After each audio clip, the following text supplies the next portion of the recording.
Hey, welcome back to Crisis Point Racing. Today we're going to be putting in the Elite Engineering torque tube plate.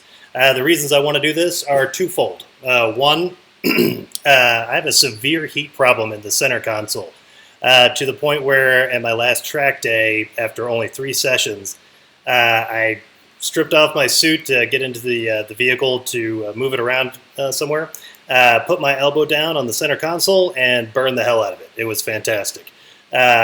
The heat was radiating up from the exhaust. It was a fairly hot day, and man, that center console you could have cooked an egg on. The other reason is structural rigidity of the car. From what I've read, and there is debate about this, the torque tunnel plate that runs beneath the torque tube provides some structural rigidity to the car. I hear stories of less flex, hear about flatter cornering. I don't know if those stories are true. We're going to find out. The primary purpose for me for this is the heat and keeping it out of the torque tunnel. I did have a lot of problems with getting the car in gear and the clutch sticking to the floor as well, so definitely a lot of heat radiating up out of the exhaust and into the torque tube area, the driveline area. So we're going to go ahead and replace that today. Also, I want to give out special thanks to my buddy Collin, who came over to help me out with this. Without him, I wouldn't have been able to get anywhere near as far as we did in one night. There are like 45 bolts, literally 45, 46 bolts to get to the torque tube, or the torque tunnel plate, and get it swapped out, including dropping the exhaust. Heck of a job. All of those things have to be torqued down to the proper spec. Got to give a lot of thanks to Collin for coming over to help me out with a really crappy job. Last thing I want to mention is I'm not paid for any of these products. These are just me with a race car looking at what works for me. So I did not receive any compensation from this, and I paid full price for that plate. Without any further commentary, let's get started. Okay, and here's the Elite Engineering tunnel plate. As you can see, it's got the nice thermal ABS on it. It's a lot thicker than the stock plate. This is the 1/4-inch version I ended up getting. And it feels substantial. I mean, it feels like it's the real deal. Very, very well machined, well produced product. I'm excited to get this on there. As I mentioned before, I got a lot of heat in the cabin and burned the heck out of my elbow at the last track day, getting the car back up on the trailer. After only 3 sessions. It was a rather hot day, but still, we want to keep that heat out of the cabin, out of the torque tube, out of the transmission. So I'm hoping that this does the trick. So just for comparison's sake, here's the old torque tube plate. It's a lot thinner, as you can see. Definitely not as rigid. It's very floppy. It's starting to sound a little weird, but yeah, I think that in any case, the plate's going to be an upgrade in terms of structural rigidity, not even counting the heat dissipation effects. So yeah, here's the old one. You guys saw the new one earlier. Obviously a pretty big upgrade.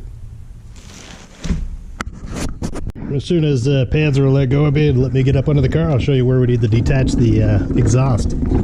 So let's get up under here.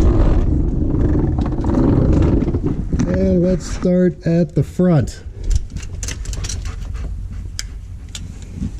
All right, so firstly, we're going to need to attach these 3 bolts for the exhaust up to the headers. We're going to need to come down towards the rear of the car, and this side plate here that connects the 2 pieces of the exhaust together are going to have to come out. And what we haven't done yet is the O2 sensors, which are here, which is a 22mm wrench. Those actually need to come off first.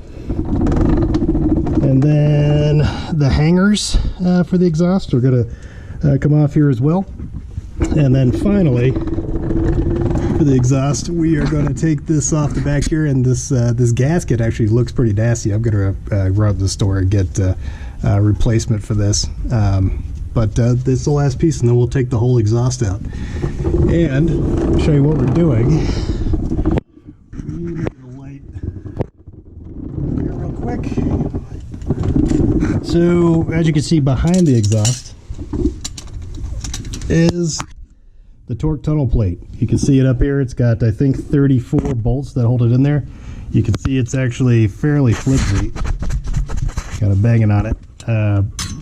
That's what we're going to be replacing today. Behind that is the torque tube for the transmission, and we're going to replace it with the Elite Engineering thermal shielded one. So there's the end of it.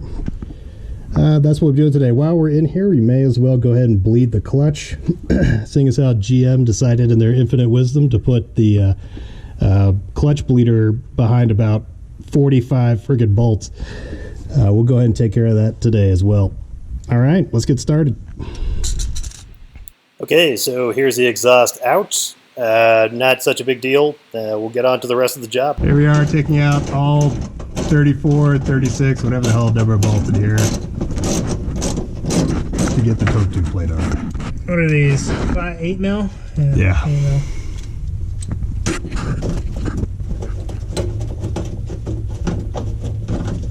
I should probably get power tools. Yep.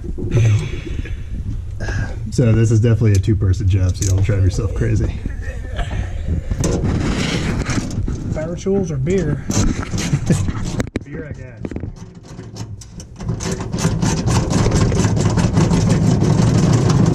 Look, I'm a power tool! I don't think it's coming out. Yeah, I just put it into Titan mode. Shit. Hey, don't strip these bolts, man. Every one of them's important. Yeah, it's really clearly they have to have this many of it. It's not even a load. I mean, is this a structural piece? It is, actually. So you replaced it with a more structural sound piece, so that's why it's thicker? There is considerable debate on the internet about whether or not this replacement provides more structural rigidity to the car. Drive without it, and then drive with it, and then see if it's better. But if I get any of that, I'll be pleased, but this is primarily for a heat reduction. Yeah. But they do say there's less flex in the chassis when you... I mean, that makes sense. But it also doesn't make sense to have 36 10 Newton meter Titan. I have to say it kind of does to me if it's structural. Even that loose? I mean, it doesn't have to be tight to provide support. And it's also 10 times 34. That's two. Which Very is true. A lot. Wait, is these the last two? There's one up here that I haven't even touched. touched. You missed one.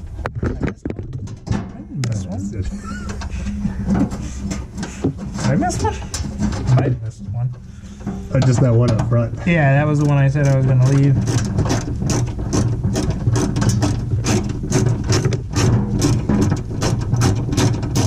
Because I didn't want it to hit me in the face. That's probably good. Okay. Ah, creep, creep, creep, creep, creep. There we go. Okay, final bolt. I'm going to put this down so I don't drop this on Colin's head. It is not heavy. Driveline tunnel closeout bolts. 10 Newton meters. 10 Newton meters on these beautiful things. So we've got an insulated side on the out, and then we've got the plate with the stronger, what is it, aluminum? I think it's aluminum, yeah. Quarter inch aluminum, and then some heat backing. All the bolts are in, and then we're torquing to 10 Newton meters. Right, 10? That's it. 10, right, 10 it is. Okay, here we are, got it with the completed product. These bolts go back on. This was a bit of a pain to get back on here and situated the right way. I'd recommend making a mark of where this lines up when you take it off so the reinstallation goes a little bit easier. Those are 15 foot-pounds of torque to tighten up those 3 bolts back under there. Then these guys, the 37 foot-pounds, pretty easy to get that situated. Still got a little bit of clutch fluid running down here from where we bled the clutch while we had the plate off. And then your O2 sensors, which are a pretty big pain in the ass. These are supposed to be 30 foot-pounds, I believe, but unless you have the special socket, there's no way to do that, so I just tighten them up pretty good. I'm going to lose these anyway, considering this is a race car, so not super concerned about them. And then we got the hangers here, 37 foot-pounds for those as well, not a big deal. And then I went ahead and put new gaskets on the rears here, and those are also 37 foot-pounds. So to be honest, the getting the exhaust on and off is not a huge deal. It's really these 34, 36, or whatever bolts that all have to be torqued down to the proper spec with a very small torque wrench.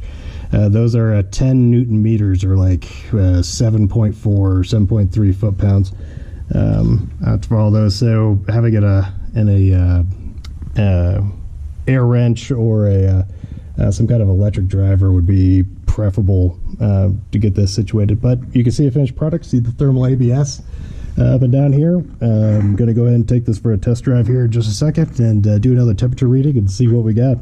But yeah, we're buttoned up and ready to go.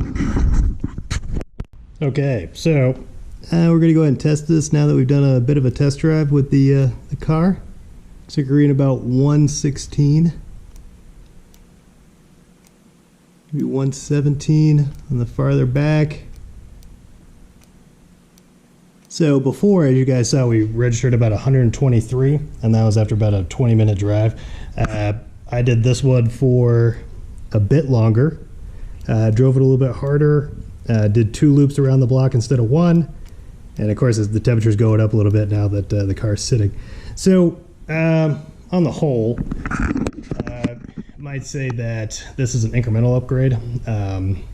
I think that this will help in the heat dissipation on the center console and keep it out of the torque tube transmission, but definitely not the miracle cure-all that I kind of hoped it would be. I still think some more work is going to be required, maybe some shielding in the exhaust. Maybe I need to put some kind of pad there so I can put my elbow on it when I'm driving. But yeah, overall, I feel like it was an upgrade. Maybe doesn't deliver the temperature results promised, but it is definitely better, just incrementally better. All right. Thanks for tuning in for this time. Don't forget to like and subscribe, and we'll see you next time. Thank you.